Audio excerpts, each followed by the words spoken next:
Hi, this is Urvi from Your Video Classes, and in this video I'll discuss about noun case.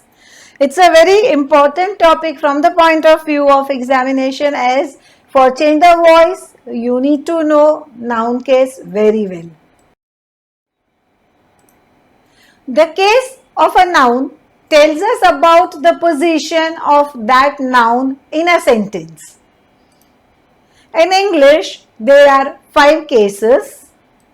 First one is nominative case. Then comes objective case. This objective case is again divided into 2, that is accusative case and dative case. Third is possessive case or genitive case. Fourth is vocative case, and fifth is case in apposition. So now let's see each one in detail. We begin with nominative case. When a noun or pronoun is used as the subject of a verb, it is said to be in nominative, that is subjective case.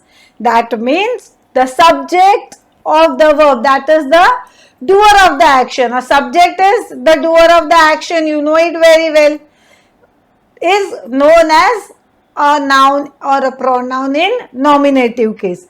And to find the noun or pronoun in a nominative case, we have to ask question who or what to the verb. Say for example, Rekha is dancing. Rekha we know is a person, so we'll ask with who. Who is dancing? Rekha. So Rekha, that is the subject or doer of the verb, is said to be in the nominative case. Similarly, tea is not good for health. What is not good for health? Tea. Tea here is used as a nominative, or it is said to be in nominative case. Then comes the objective case. From the name itself we can make out that when a noun or a pronoun is used as the object of the verb, it is said to be in objective case. Say for example, Viren kicked the ball. So what is the object here? Ball. Similarly, I gave her my pencil. Here we have 2 objects, her and pencil. See, object, you know, whatever comes, the noun or a pronoun that comes in the predicate is generally an object. This objective case, here you can see in the second sentence we have 2 objects. Objective case is similarly divided or is in 2 types.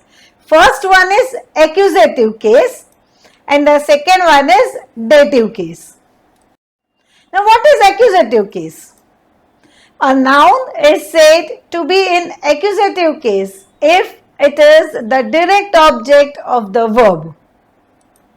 Direct object is the person or the thing upon whom or upon which the action of the verb is carried out. That means a thing or a person on whom or on which the action is taken place is the direct object. Generally, whenever we have one object, it is always a direct object only. The question comes only when we have sentences with 2 objects. Ask question whom or what to the subject to find the accusative. Very simple. Say Roshan is writing with a pen. Okay, here subject is Roshan. We ask the question with what? What is Roshan writing with? And we get the answer pen. Pen is said to be in accusative case. The next is dative case. A noun is said to be in dative case if it is the indirect object of the verb. If it is direct object, we call it accusative case. If it is indirect object, we call it to be in dative case. Indirect object of the verb is the noun for whom or for which the action of the verb is carried out. That means it is the beneficiary of the action. Here when I say noun, even pronouns are included, noun or pronoun. Who is going to be benefited by the action is said to be in dative case. And to find the noun or pronoun in dative case, ask question for whom or whom to the direct object. Say for example, my friend has gifted me a painting. We know my friend is the subject. What has my friend gifted me? A painting, it is the direct object, and we have to ask the question to it. So, whom has my friend gifted a painting? Me. So, me is said to be in dative case. A very simple thing that you can keep in mind is dative case always comes immediately after the verb if there are two objects. Immediately after the verb is dative case. The third type is possessive case. It shows possession. A noun is said to be in possessive case if it denotes possession or ownership. The possessive answers the question whose. A noun or pronoun in the possessive case is governed by the noun that follows it. So the noun that follows the possessive is very important because it governs the possessive. In a singular noun, the possessive case is formed by adding apostrophe s to the noun. It's the simplest case, I will say, to identify or to pick up. For example, this is Chitra's book. Here, Chitra's is said to be in possessive case and it shows ownership of what? Book. So, this word Chitra's is governed by what? Book. Whose book is this? It is showing the possession of the book by Chitra. I had been to my friend's house last evening. Here, friends apostrophe s is there, so we can immediately say this word is in possessive case and is governed by the noun house, which immediately follows it. Keep one thing in mind, that nouns have same form in nominative and objective case, but changes its form in the possessive case. Say for example, Trishla wrote a letter. Here, Trishla is the subject and letter is the object. That is, Trishla is in nominative case and letter is in objective case, and to be more precise, it is an accusative. I have told you in the beginning that this topic is important from the point of view of change the voice. Now let us change the voice of this sentence. And the passive for this will be, a letter was written by Trishla. Letter, which was the object, has become the subject now, but there is no change. Similarly, Trishla, which was the subject, has become the object, but there is no change. This is Trishla's letter. Here the subject is Trishla's, it is in possessive case. It has an apostrophe, so the form is changed. You can see from Trishla it has become Trishla's. But the object, letter, is remaining the same. It is not changing. I wrote a letter. In this sentence, I is the subject, that is, it is in nominative case, and letter is the object, it is in accusative case. Now in noun it does not change, but in pronoun it will change. When I make the passive voice of it, it will be, a letter was written by me. So letter, which was object, has become the subject with no change, but I, the subject, has changed to me. So remember that when it is noun, the form does not change, But when it comes to pronoun, they have different forms in all the three cases. We start with I. In nominative it is I, but in objective it becomes me, and possessive of it is mine.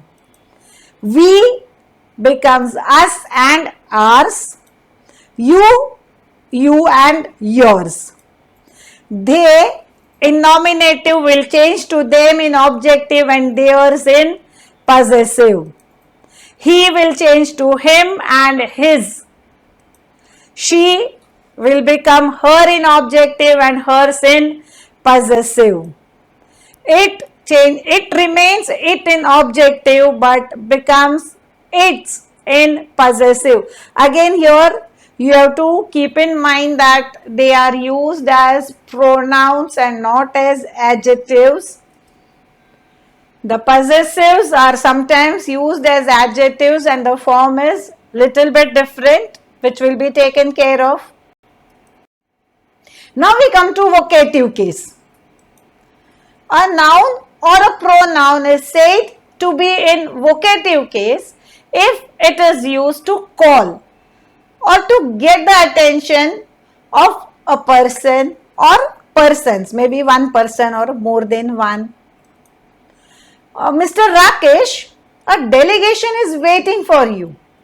What am I doing here? I am calling somebody. I am calling Mr. Rakesh. I am drawing his attention to me because I want to inform him. So, Mr. Rakesh, this noun will be in vocative case. Here, the nominative case will be delegation. Who is waiting? Delegation. So, delegation is the nominative and Mr. Rakesh is vocative. You there? Answer my questions. So many times in the class your teacher also must be telling you. You is in vocative case. Last one is the case in apposition.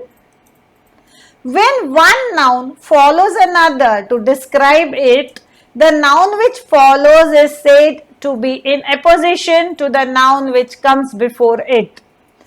Generally we don't write all these things, but in writing skills we so many times use such things. So just to have knowledge about this, you have to learn this. A noun in apposition is in the same case as the noun which it explains. So if the noun that it explains is in nominative case, the case in apposition also has to be in nominative form only, and if it is objective case, you have to use the objective case only for the other noun. With noun it does not make difference, but with pronouns you know how pronouns change with different cases. Virat, the captain, scored a century. Here captain is the case in apposition. It is describing Virat and Virat is the subject here. So it is in nominative. So captain also will be in nominative case only. Last week I saw Prabhas, the actor. Here the actor, that is actor, Prabhas, we are describing Prabhas, but Prabhas is in which form here? It is an accusative. So actor also will be said to be in accusative case only. With this you all are clear with all 5 types of the case and you have to practice as usual. A small test is given here. You have to state the case of the underlined words in the given sentences. Pause the video, note down the answers and check them with the answers on your screen. And I am sure you have got all correct. Wishing you all the luck in whatever you are pursuing. Keep practicing grammar, keep watching my channel. See you with some other topic in my next video. Till then, bye-bye and take care.